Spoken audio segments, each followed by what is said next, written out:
Ever wondered how a single date on the calendar can divide an entire nation?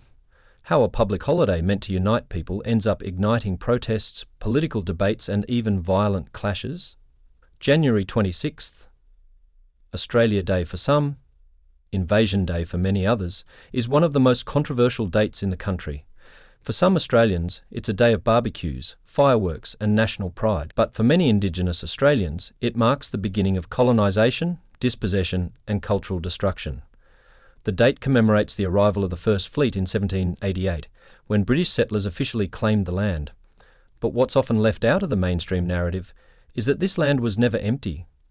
It was home to Aboriginal and Torres Strait Islander peoples for over 60,000 years, and their perspective on this date is very different. So why does this one public holiday spark so much outrage? Why are there mass protests every year, and should Australia change the date? Today we're diving deep into the history, the ongoing debate, the protests, and the political scandals surrounding Australia Day. Let's start with the history. When Captain Arthur Phillip and the First Fleet arrived in Sydney Cove on January 26, 1788, they raised the Union Jack and declared the land a British colony. But from the Indigenous perspective, this wasn't an act of discovery, it was an invasion. The British had declared the land terra nullius, meaning nobody's land, despite the fact that over 250 Indigenous nations had lived here for millennia. The arrival of the British marked the beginning of land dispossession, massacres, and policies that sought to erase Indigenous culture. Entire communities were forcibly removed from their land.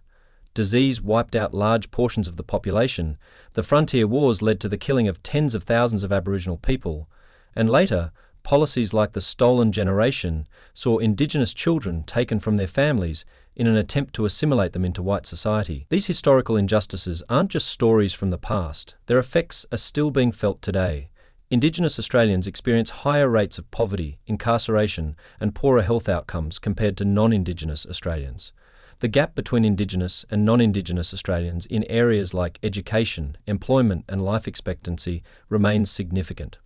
So when January 26th comes around, it's not just about history, it's about ongoing struggles for justice and recognition. This is why, for many Indigenous people, Australia Day is not a celebration, it's a day of mourning.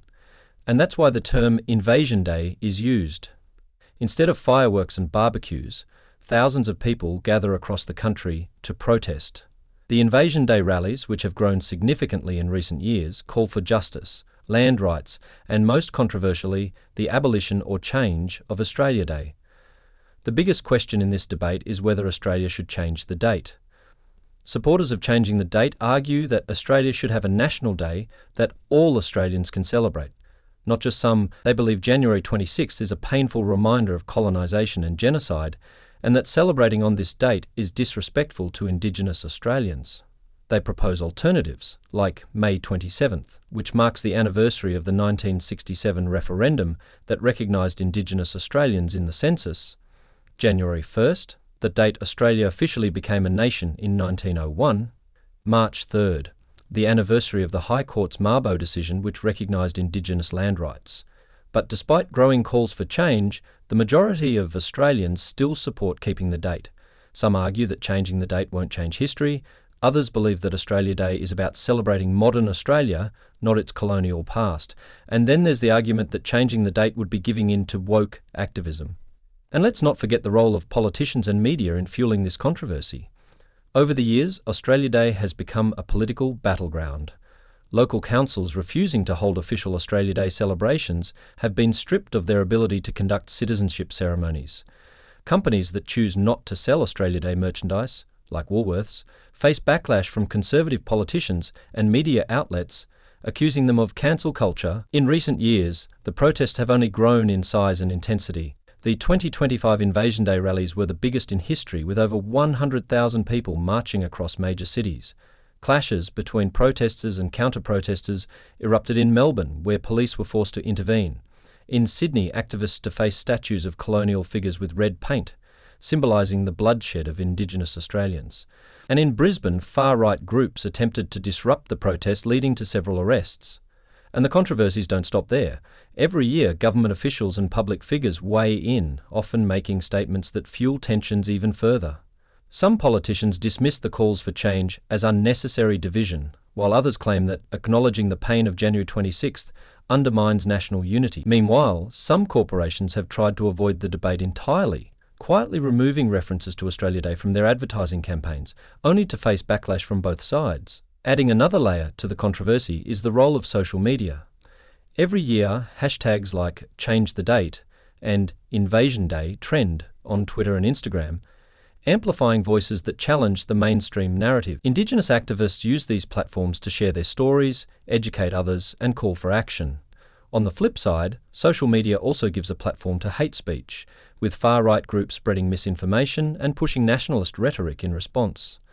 The conversation around Australia Day is also deeply connected to broader issues of Indigenous rights and recognition. While some progress has been made, such as the 2008 apology to the stolen generations and the ongoing discussions around the Indigenous voice to Parliament, there's still a long way to go. Calls for a treaty between Indigenous Australians and the government, similar to those in New Zealand and Canada, continue to grow, but political resistance and public division make change slow and difficult. Meanwhile, the economic and social impacts of the Australia Day controversy are also worth noting. Some businesses have stopped selling Australia Day-themed merchandise to avoid backlash. Tourism operators face dilemmas over how to market the holiday, and local councils that choose to hold alternative events, such as Survival Day ceremonies, often face funding cuts and government pressure.